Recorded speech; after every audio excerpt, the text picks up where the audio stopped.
Hey everyone, welcome back to the channel, and today I'm going to show you how to report income from a partnership on Turbotax in 2025. This is going to be a quick video. We're not going to waste too much time on this topic, so let's just jump straight into it.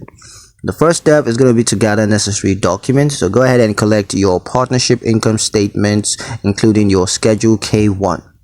Once you have those, step 2 is going to be to log into your Turbotax. So go ahead and sign into your Turbotax account and select the tax year that you want to report your partnership income for.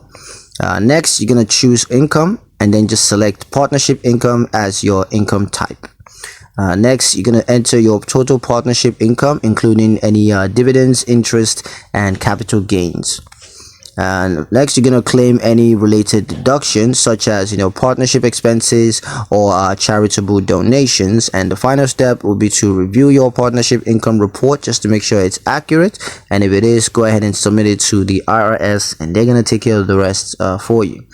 So that's pretty much it on how to report income from a partnership on Turbotax in 2025. I hope you guys liked the video. Hope you found the information useful enough. If you did, like the video, comment down below, let me know what you thought. Share the video with your friends and subscribe to the channel if you haven't done so already. And I'll see you guys in the next one.